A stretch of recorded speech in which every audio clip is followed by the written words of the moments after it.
Eu, em primeiro lugar, quero, obviamente, agradecer à senhora engenheira Paula Teles, como uma amiga também. Aliás, é nessa qualidade um pouco que eu também estou cá. Mas, sobretudo, eu estou com o micro, está a funcionar, não está? Sim, mas, sobretudo, como Presidente do Instituto de Cidades e Vilas com Mobilidade. De facto, o trabalho que o Instituto tem feito é um trabalho muito importante para aquilo que são as necessidades do país. E se houvesse dúvidas sobre esta questão, eu perguntaria a quem está aqui nesta plateia quem é que veio a pé, quem é que veio a caminhar para esta plateia. Bem, já são várias pessoas, não estava à espera de tantas. Muito bem. Quem é que veio de bicicleta? A caminhar de casa, não é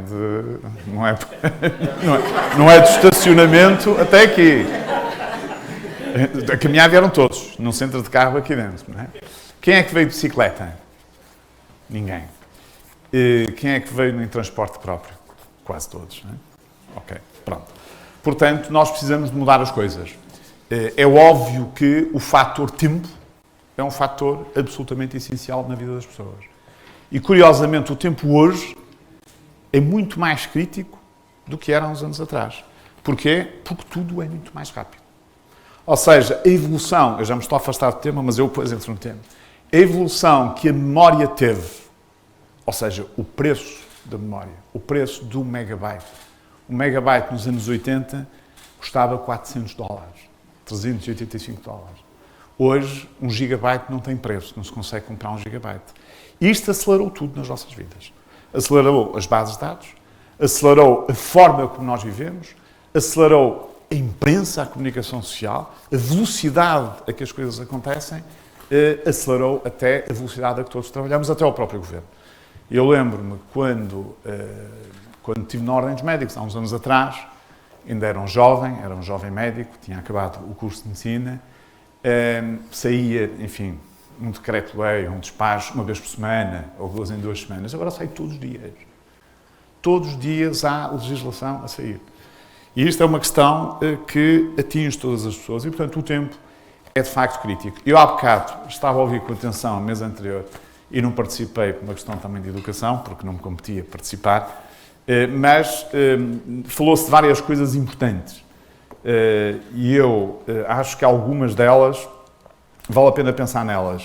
Uma que o Sr. Presidente da Câmara lançou foi a questão de nós pensarmos pela nossa cabeça. E esta questão de nós pensarmos pela nossa cabeça é muito mais importante do que nós hoje estamos a imaginar. Porque nós estamos completamente capturados por aquilo que põe à nossa frente. Nós hoje vamos comprar, sei lá, um telemóvel e temos 40 telemóveis diferentes, de marcas diferentes para comprar. Se nós quisermos avaliar o que é que vamos comprar, não sabemos exatamente o que vamos comprar. Vamos ser influenciados por aquilo que são as críticas, por aquilo que colocam à nossa frente e, sobretudo, porque os grandes motores de pesquisa são plataformas brutais que nos conhecem a todos. Aliás, a mim dá um bocado de vontade de rir quando se fala da proteção de dados. Nós temos uma Comissão Nacional de Proteção de Dados que não consegue proteger os dados, nem aqui, nem em nenhum país do mundo. Porque só conseguia se nós não usássemos a internet. A partir do momento em que usamos a internet, as ferramentas que existem nos grandes produtores de dados da internet conseguem, à terceira vez que a gente vai à internet, perceber aquilo que a gente já gosta. E por aí adiante. E, portanto, o pensar pela nossa cabeça vai ser cada vez mais importante. E, a propósito disso, há um livro muito interessante que eu li este verão, aliás, quando estava no Algarve, que é de Vikram Mancharamani, portanto, tem um nome assim estranho, que é seguramente um dos melhores livros que li em toda a minha vida, que se chama Pense pela Sua Cabeça. E que é um livro que nos ensina algumas regras de gestão de uma forma simples, mas que é tremendamente eficaz. Posto isto, eu vou passar aqui para a apresentação, porque senão a engenheira Paula Teles despede-me e diz-me que já não vou falar da pandemia, e diz-me que eu estava aqui para outra coisa. Ora bom, aquilo que me foi pedido hoje é que falasse da importância do caminhar na saúde. Ora bom, toda a gente percebe porque é que é importante nós mexermos. Se nós deixarmos de ter atividade, porventura, se nós ficamos completamente parados durante 3 dias, começamos a ter imensos problemas. Isto para não falar, isto é mais do que caminhar. O caminhar, mexer, as pessoas andarem, correrem, é absolutamente essencial para a nossa vitalidade. E a questão da atividade física em particular, como hoje eu tentarei demonstrar-vos, porque assim a mim compete mostrar-vos alguns dados sobre aquilo que é a saúde em Portugal, aquilo que é o que nós temos neste momento e qual é os grandes desafios que nós temos e porque é que nesse contexto o caminhar é absolutamente essencial. Eu começava por lembrar a questão da Carta de Otava, não que ela seja muito importante hoje como foi no passado, que é uma carta da Organização Mundial de Saúde que foi publicada em 1986 e que relevava 6 aspectos essenciais que os países todos deviam ter em linha de conta. A primeira logo eram os hábitos individuais saudáveis e aqui inclui-se obviamente a alimentação, o exercício físico, etc. A melhoria das condições de higiene, o ordenamento do território e a qualidade ambiental, estávamos em 1987, portanto foi há muitos anos atrás, as campanhas de vacinação e a sua importância, os rastreios, nomeadamente os rastreios oncológicos, e as campanhas de sensibilização. Esta aqui, as outras todas foram-se mais ou menos fazendo. As campanhas de sensibilização são muito poucas e dependem muito daquilo que é o setor privado. Ou seja, o Estado, em termos daquilo que é a promoção da saúde e a prevenção da doença, investe muito pouco e já veremos isso mais à frente. Entretanto, a Organização Mundial de Saúde, depois, mais tarde, já especificamente relativamente à questão da atividade física, lançou algumas mensagens essenciais, que são estas que vocês aí, obviamente, não conseguem ler, mas também não é muito importante ler o que está aqui. Isto são questões genéricas que todos vocês conhecem, que, no fundo, diz, nestes 6 pontos, que todo o movimento conta. E dentro do movimento, caminhar é o mais simples, o mais natural, aquele que é, de facto, mais eficaz. Em termos de promoção de saúde em Portugal, para nós entendermos, nós temos, obviamente, quem faça e quem tenha funções nesta área. As autarquias, desde logo, mas também o Estado, os próprios profissionais de saúde, a nível dos cuidados de saúde primários, a nível dos hospitais, têm todos um papel a desempenhar nesta promoção da saúde. E nós conhecemos alguns programas como a vacinação, alguns rastreios, o rastreio do cancro da mama, o rastreio do colo reto, o rastreio do colo uterino, por exemplo, do cancro do colo uterino. Programas nacionais, por exemplo, para a obesidade, para a diabetes, para a hipertensão. A aposta na criação de mais transportes públicos, parques, jardins, ciclovias, etc., não é? Entre outras situações. Mas a verdade é que quando olhamos para isto, e isto faz parte da promoção da saúde em Portugal, nós pensamos assim, bom, mas, por exemplo, na diabetes. Na diabetes nós tínhamos, há 10 anos atrás, quantos diabéticos em Portugal? Cerca de 700 mil. Hoje, quantos é que temos? 1 milhão. Somos o país que tem mais diabéticos per capita em toda a Europa. Aliás, é a doença mais impactante, quer em termos económicos, quer em termos de complicações e até também de mortalidade, embora não seja a doença que tem a principal taxa de mortalidade. Há também, na Direção-Geral de Saúde, um plano, chamemos-lhe assim, que se chama Estratégia Nacional para a Promoção da Atividade Física, da Saúde e do Bem-Estar, como bem diz a Organização Mundial de Saúde, portanto, saúde e bem-estar, deve-se pensar sempre neste completo, que é um programa para 2016 a 2025, que, na verdade, tem como função principal melhorar a saúde dos portugueses através da promoção da atividade física, da saúde e bem-estar, mas que tem por centralidade nesta matéria a questão de que todas as políticas tenham que ter saúde incluída. O que, na realidade, ainda não aconteceu. Nós estamos em 2022, portanto, daqui até 2026 pode ser que, de facto, alguma coisa de substantivo ocorra. E vale a pena, para percebermos a importância que o caminhar tem na saúde, de ter aqui uma ideia rápida sobre o estado da saúde em Portugal. Em termos práticos, em termos de contexto demográfico e socioeconómico, há aqui 2 ou 3 indicadores que vale a pena conhecermos. Um deles é a idade. Ou seja, a percentagem de população com 65 ou mais anos de idade em Portugal é claramente superior àquilo que acontece na média dos países da União Europeia. Aliás, se não estou em erro, Portugal e a Itália, neste momento, são os dois países que têm a taxa de envelhecimento mais elevada. Isto é importante? Isto é importante. E a gente já vê porque há bocado o Salvador falava na questão da mobilidade. A mobilidade não é só quem tem algumas deficiências, é também pessoas que a partir de determinada idade têm, de facto, dificuldade na mobilidade e, portanto, os tais 2 milhões que o Salvador falou é bem capaz de ser 2 milhões ou se calhar até mais um bocadinho. Por outro lado, nós temos um PIB per capita muito baixo, infelizmente, por isso é que a SEDES, enfim, fez agora um documento e lançou um livro em que tem como objetivo principal, num contexto mais global, que o PIB possa aumentar nos próximos 20 anos, mas isso implica uma série de apostas que podem não ser concretizáveis, sobretudo neste momento particular que estamos a viver, em que temos uma guerra na Europa.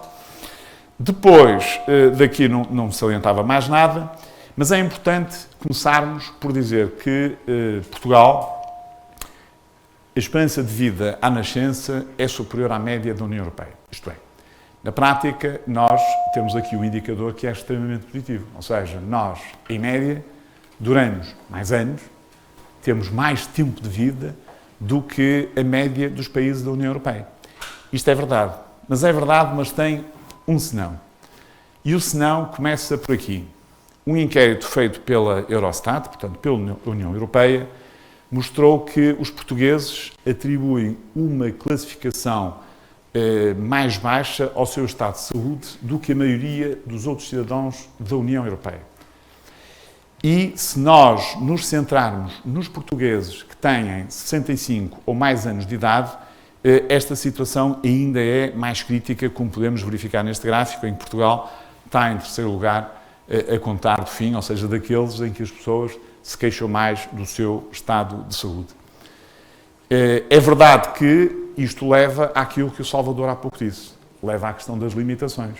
E aqui também temos este problema, ou seja, temos uma população envelhecida muito elevada, com 65 ou mais anos de idade, temos pessoas que têm uma carga de doença crónica elevadíssima, e já vamos ver isso a seguir noutros gráficos, e depois temos, obviamente, dificuldades em termos de mobilização, ou seja, temos limitações nas atividades do dia-a-dia. E em Portugal essas limitações são de facto elevadas, ou seja, temos 19% das pessoas com limitações graves e depois 45% com limitações moderadas, leves a moderadas. O que significa que isto tem um impacto depois global naquilo que é a qualidade de vida. Na verdade, a percentagem de população que referiu ter doença crónica ou um problema de saúde mais prolongado em Portugal também foi muito elevado, foi claramente superior àquilo que é a média dos países da União Europeia, que era o que eu estava a dizer antes, ou seja, nós temos mais pessoas com mais idade, mais velhas, temos uma carga de doença crónica elevada e, obviamente, isto condiciona depois tudo o resto que nós conhecemos em termos de sustentabilidade do próprio Serviço Nacional de Saúde, em termos daquilo que é a mobilidade que estas pessoas têm e a adaptação que existe à mobilidade para estas pessoas, quando nós continuamos a investir pouco, como veremos mais à frente, nesta questão da promoção da saúde e prevenção da doença. Porque é possível ter menos diabéticos, é possível ter menos asma, é possível ter menos insuficiência cardíaca, é possível ter menos doença pulmonar crónica obstrutiva, etc, etc. A acrescentar a isto, temos a questão da saúde mental. E isto é o slide mais preocupante que eu tenho aqui. Porque a saúde mental, os problemas da saúde mental, são a grande pandemia deste século. Qualquer pandemia infecciosa que exista nunca vai ter sequer, não chega aos calcanhares daquilo que é as questões relacionadas com a saúde mental. E em particular da demência. E nós verificamos neste gráfico, em que faz o ponto da situação relativamente a 2021, nós estamos colocados aqui, ou seja, nós temos uma percentagem muito elevada de casos de demência no nosso país, mas as projeções, ou seja, aquilo que é a prevalência estimada para 2050, não são nada agradáveis para nenhum país do mundo, mas incluindo para Portugal, que mantém mais ou menos o mesmo perfil. E isto tem um impacto global muito grande. E vocês dizem assim, e o que é que a demência tem a ver com a atividade física? Já lá vamos. Porque a demência e a saúde mental, de uma forma global, têm também a ver com a atividade física. Temos níveis de mortalidade evitável e mortalidade tratável em Portugal mais baixos do que a média da União Europeia. É um aspecto importante, é um aspecto em que nós nos distinguimos também pela positiva, e aqui, de facto, tem muito a ver com a qualidade das pessoas que temos no país e conseguem dar respostas consistentes, como, aliás, há bocado o Sr. Presidente da Câmara disse uma coisa muito importante, que os autarcas tiveram um papel notável na pandemia, sem dúvida nenhuma. Aliás, o que aconteceu, ele disse aqui várias coisas que dava para explicar o que é que aconteceu durante a pandemia. Durante a pandemia as pessoas organizaram-se. Ou seja, antes de haver qualquer emanação superior do governo, os autarcas já estavam a trabalhar, os hospitais já estavam a pôr as regras antes da Direção-Geral de Saúde decidir as regras. O hospital onde eu trabalho, que é o Hospital São João, começou logo a utilizar a máscara obrigatória quando a Diretora-Geral de Saúde só decidiu a máscara obrigatória passado 4 semanas. Atenção que estes tempos são tempos importantes, não é? E isto, obviamente, é tudo do conhecimento. Portanto, as pessoas do terreno, os autarcas, tiveram um papel notável. Os bombeiros, os polícias, enfim, as pessoas que circularam e que conseguiram combater a pandemia. Nessa perspectiva, nós temos, de facto, aqui um grande humanismo e solidariedade que nos permite dar respostas e também nos níveis de mortalidade. Isto, obviamente, tem impacto e é um impacto positivo. Este é o grande problema que temos atualmente, que é o que tivemos a falar até agora, que é a inversão da pirâmide demográfica, como se costuma dizer, que é um termo técnico engraçado, isto é, nós estamos a ter a população muito envelhecida e estamos com uma carga de doença crónica excessivamente elevada, em que não temos, de facto, comparativo direto nos países da União Europeia, sobretudo da chamada Europa Ocidental. O que quer dizer na prática que vivemos mais anos do que a média dos países da União Europeia, mas com menos saúde.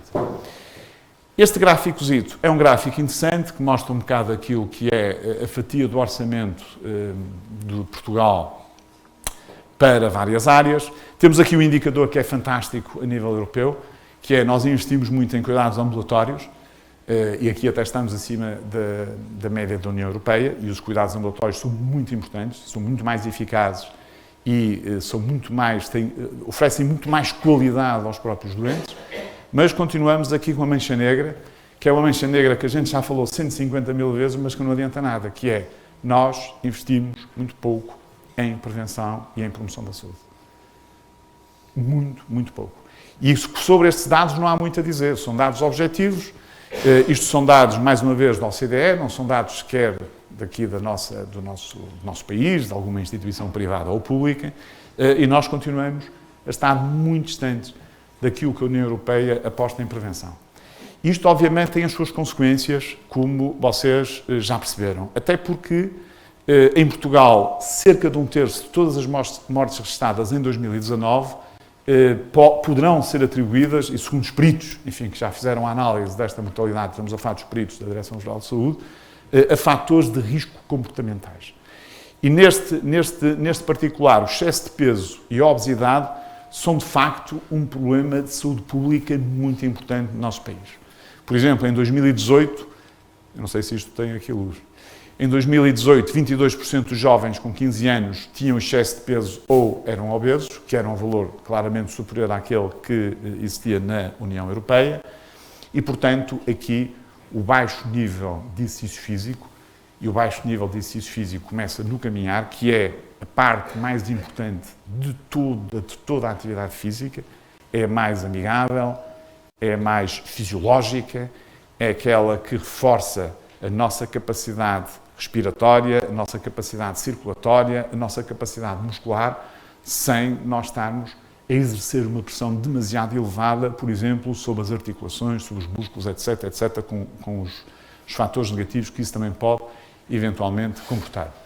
Na realidade, neste terço de mortes, nós no tabaco já tivemos um trabalho notável, portanto, Portugal fez um bom trabalho no tabaco, conseguimos ter neste momento uma taxa de 12% contra 17% da União Europeia, portanto estamos aqui numa situação fantástica e vamos ver isso mais à frente de uma forma mais objetiva.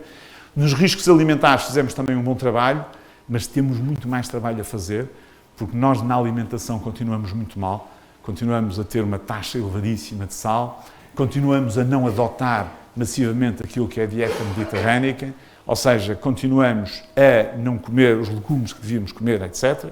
Mas mesmo assim, 11% para Portugal, 17% para a União Europeia, média dos países da União Europeia, quer dizer que estamos melhor que a média da União Europeia. No álcool conseguimos equilibrar, é notável, ou seja, nós há uns anos atrás, está-se a rir, mas é verdade, nós há uns anos atrás, em termos de álcool, os portugueses e os italianos estavam no topo. Nós, neste momento, conseguimos estar em linha com a União Europeia, portanto, há aqui uma grande recuperação relativamente àquilo que é o consumo de álcool, que é quase cultural no nosso país, como todos nós sabemos, não é? Agora, a poluição atmosférica estamos melhor que os outros países, também temos mais costa, etc., mas no exercício físico continuamos muito mal.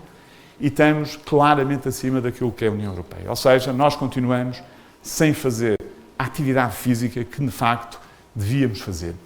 E nós percebemos aqui neste gráfico, que é um gráfico interessante, um gráfico também da OCDE, que nos mostra, eu não sei se...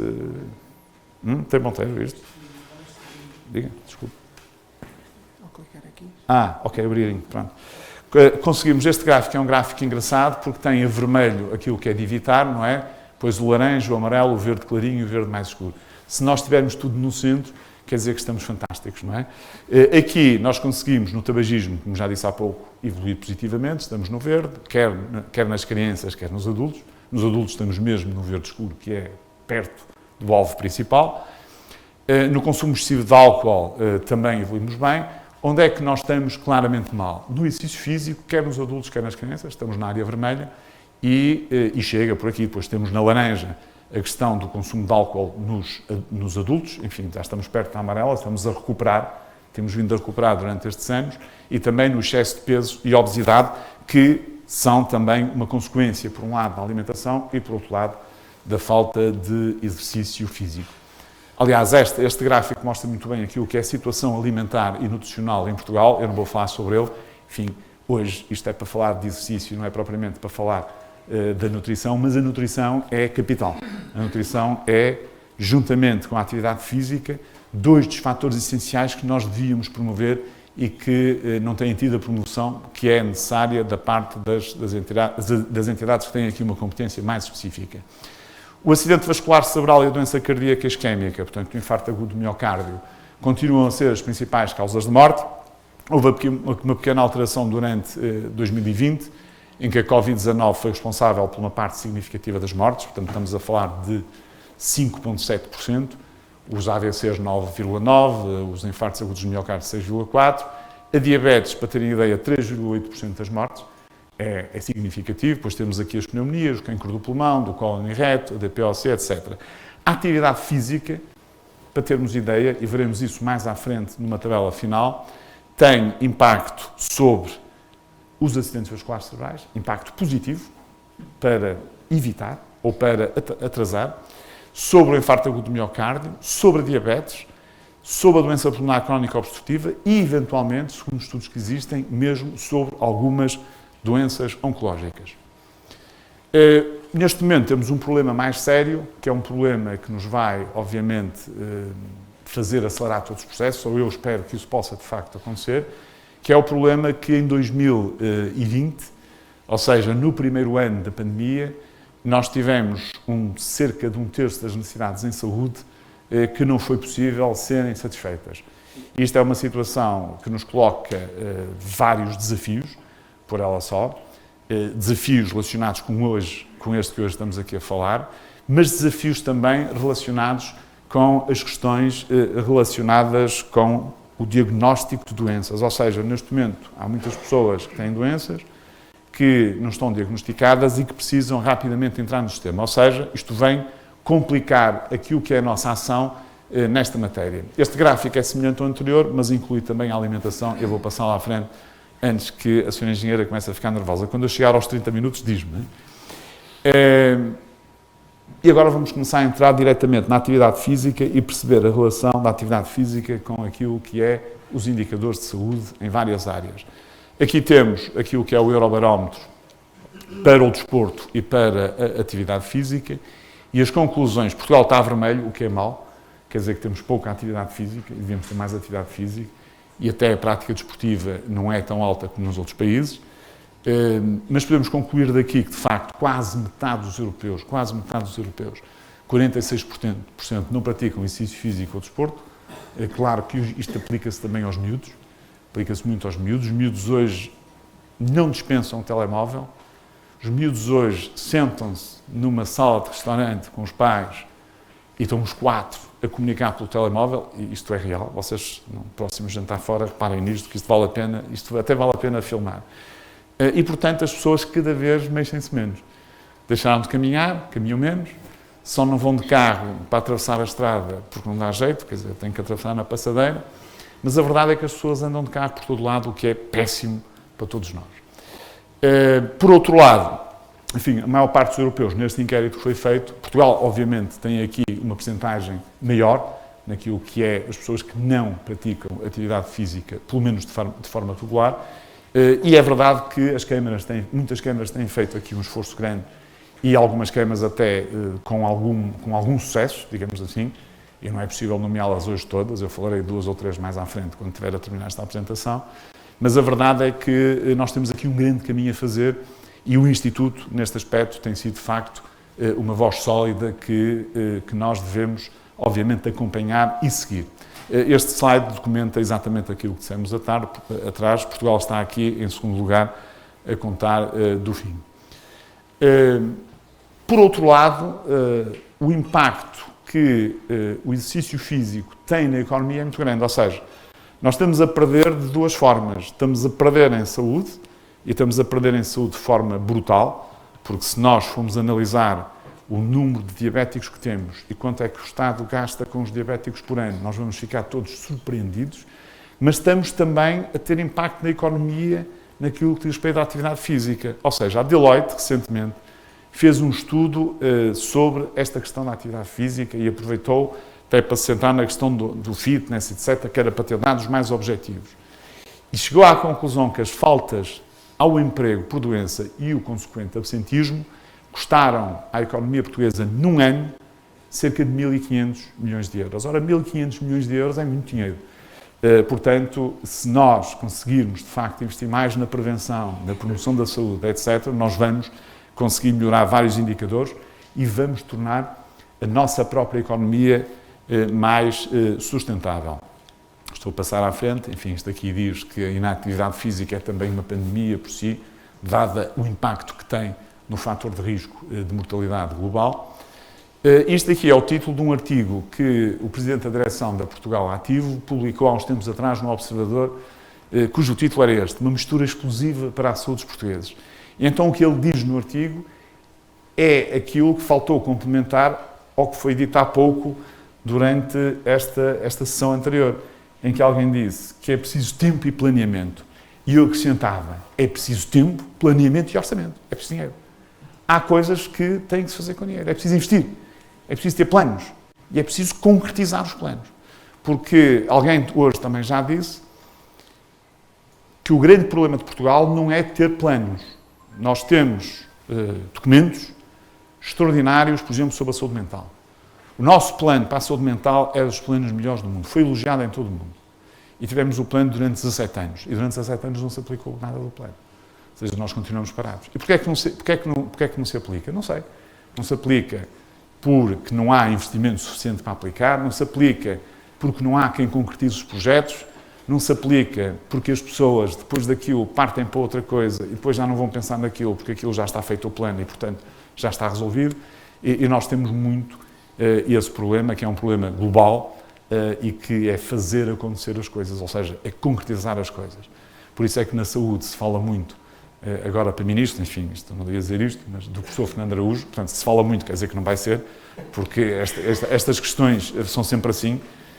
O primeiro-ministro não serve de nenhuma maneira à pressão pública, mas o professor Fernando Araújo é aquele homem que faz acontecer. Ele fez isso um bocado quando foi secretário de Estado adjunto da Saúde, no governo socialista, em que o ministro era o professor Alberto Campos Fernandes, e fez isto no Centro Hospitalar Universitário de São João, onde está a fazer um trabalho de facto notável. Há algumas pessoas assim, mas há falta de pessoas para fazerem isso acontecer. Neste quadro, é o quadro em que tem aquilo que é a produção científica que existia, na altura, estávamos em 2015, sobre as doenças crónicas para as quais a atividade física constitui um importante coadjuvante terapêutico. É o quadro que tem que acompanhar a nossa engenheira Paula Teles naquilo que ela faz com todos os artigos à volta.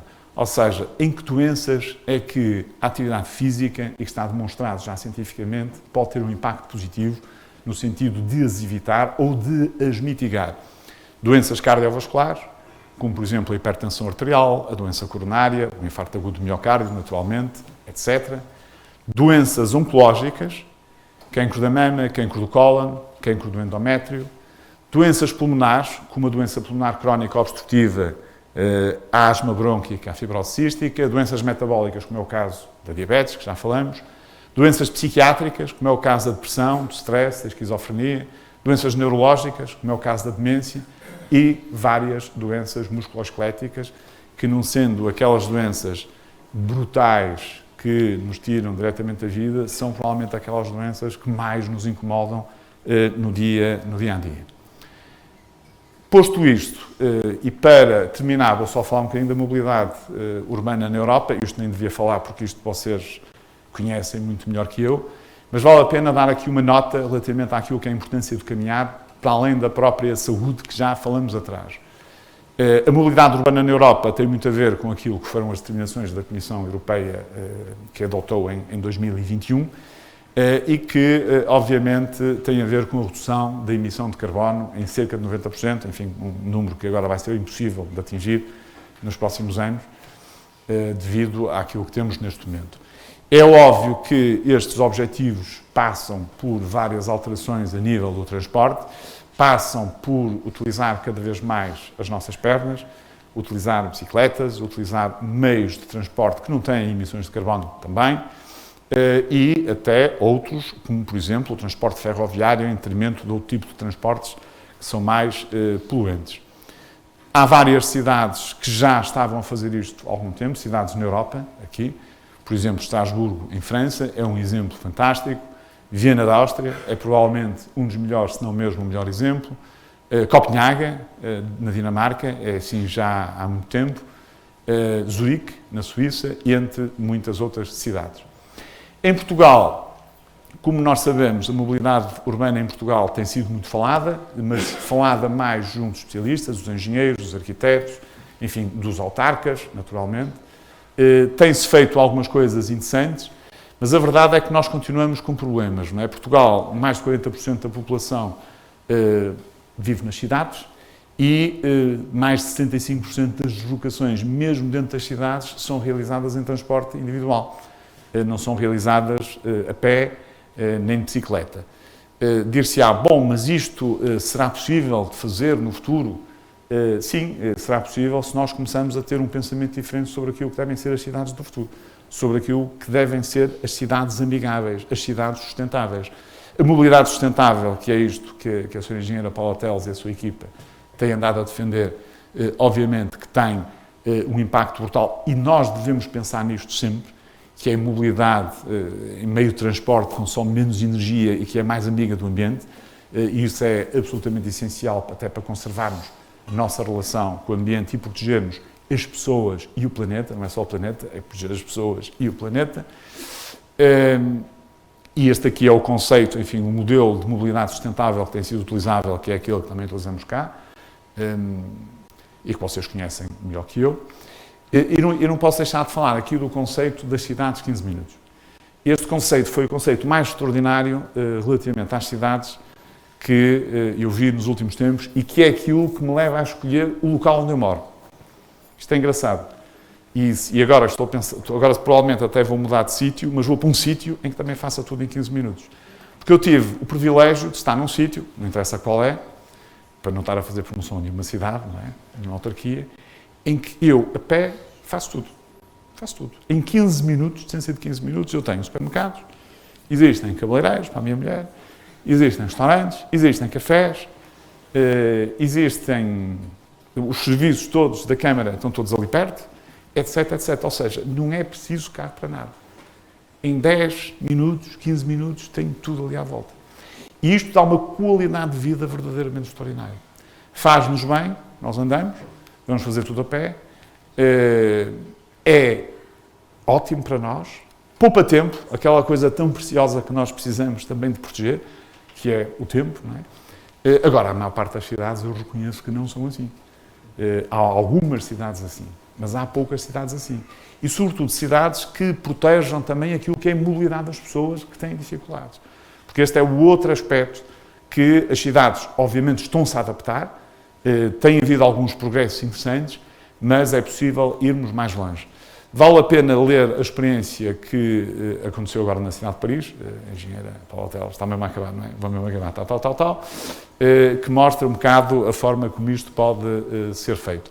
Cidades portuguesas sustentáveis, não vou voltar agora a falar de Lisboa, vocês conhecem, Lisboa deu um passo muito grande nesta matéria. O Porto também tem feito alguma coisa interessante, embora ainda tenha que percorrer um percurso grande. Temos aqui o caso de Faf, que é uma das 100 cidades mundiais onde 70% da energia provém de fontes renováveis, o que é um aspecto relevante. Cascais também está mais ou menos na mesma situação. E depois há muitas outras cidades que neste momento já deram passos importantes neste caminho. Eu terminava... Bom, este slide é conhecido e tem muito a ver com... Não? Só amanhã aqui a ser apresentado, mas... Então eu não vou falar deste slide, porque amanhã a engenheira Paula Teles vai falar deste slide. E este slide tem tudo aquilo que é importante relativamente aos benefícios de caminhar. Para tudo. Estão aqui as questões principais. Vocês não conseguem ler, já perceberam, está muito pequeno. Eu próprio aqui não consigo ler, mas eu sei o que é que está lá. Mas eu não vou falar nele, porque amanhã vai-se falar nisso. Gostava de deixar aqui uma mensagem final que eu acho que é importante. Ou seja, a questão da promoção da saúde e da prevenção da doença, que tem a ver com coisas básicas, tem a ver com a alimentação, tem a ver com o exercício, com a atividade física, caminhar é a principal arma, mas depois há outras, como vocês sabem, pode ser correr, andar de bicicleta, etc. Não é? É tão importante para nós, é tão importante para o ambiente, é tão importante para aquilo que é a própria felicidade das pessoas. Quem faz exercício sente-se com menos stress, sente-se mais disponível para trabalhar, sente-se mais disponível para fazer coisas diferentes e, portanto, nós temos que apostar mais nisto. E eu não acredito que no enquadramento atual, em termos de direção nacional, não estou a falar das câmaras, as câmaras estão a fazer um bom trabalho, mas é preciso existir um organismo nacional que leve isto para a frente, tipo um instituto global, que envolva professores, profissionais de saúde, arquitetos, engenheiros, enfim, municípios, escolas, unidades de saúde, e que tenha um papel fundamental naquilo que é a educação e a literacia dos cidadãos. Porque se os cidadãos colaborarem, tal como colaboraram, por exemplo, durante o processo de vacinação, eu não vou comentar o processo de vacinação para não perder tempo, é óbvio que nós todos vamos ganhar mais. Porque as pessoas já podem caminhar. Independentemente daquilo que for feito, já podem caminhar. Há problemas. As trotinetes é o maior problema neste momento. Eu já tive para atropelar duas e não tinha quase hipótese nenhuma. Elas aparecem à nossa frente de repente. Não há regras, não tem regras nenhumas. Isto está a ficar caótico, sobretudo nas grandes cidades. Depois, espaços, arquitetura e engenharia pensadas antes, ter aqui, de facto, uma estratégia global nesta situação para proteger as pessoas, o ambiente e o planeta, caminhar a forma natural e saudável de prevenir doenças. Caminho por si, pelos seus e pelo futuro do planeta. Obrigado pela vossa atenção e fico disponível para as perguntas que tenham a fazer.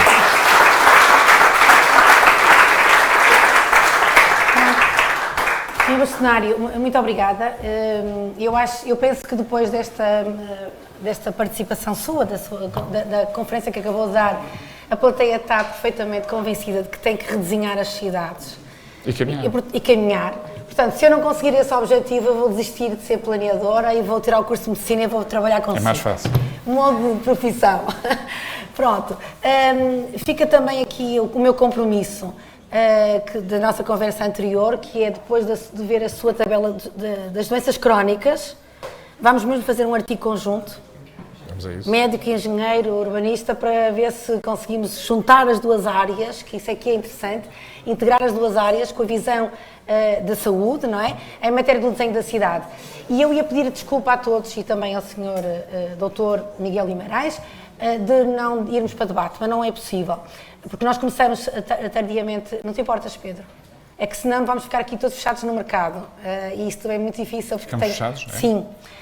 E nós queríamos ainda comer umas tapas, agora fazer aqui conviver no fim da reunião, mas o auditório fecha às 6 da tarde. E está quase, temos duas câmaras municipais para apresentarem. Mas pronto, mas sobre o cenário também fica aqui... feito. Não, e fica aqui a promessa... Eu tenho que ir ao médico. Tem que ir ao médico e fica aqui a promessa... Sobre o cenário, fica aqui a promessa que é assim, nós ainda estamos a iniciar, as cidades que caminham inicia amanhã. E a partir de amanhã vamos ter anos de cidades que caminham e vamos precisar da sua ajuda. Ficou claríssimo que há muito trabalho a fazer. Eu acho que ficaram muitas dúvidas nas pessoas. Pois, mas ficou claro que nós temos que caminhar mais por motivos de saúde. E já agora, que ainda não estava no seu PowerPoint, porque é normal, só do ponto de vista dos acidentes rodoviários... É impressionante. Os dados que saíram em abril demonstram que o nosso país gastou no último ano, em 2019, 6 mil milhões de euros. O senhor sabe qual é que é equivalente a esse valor? É igual àquilo que gasta o governo no pelouro da saúde em Portugal. Só a nível dos acidentes rodoviários, ou seja, quem morreu, os que ficaram acidentados mais ou menos, graves ou menos graves, o impacto nas famílias é um valor de 6 mil milhões de euros. Portanto, se somarmos a esses 6 mil milhões de euros, todos os milhões de euros que aqui falou há bocadinho, é o colapso completo. Eu acho que os políticos podiam pegar neste tema, dar mais atenção, pensarem melhor e começar a trabalhar no terreno. Portanto, este é o início de uma caminhada que vamos fazer juntos também, o Instituto com a Medicina em Portugal e com todos os autarcas aqui presentes. E obrigada por vir aqui num tempo difícil. Obrigado. Está bem? Obrigado. Deixa eu tirar uma coisa.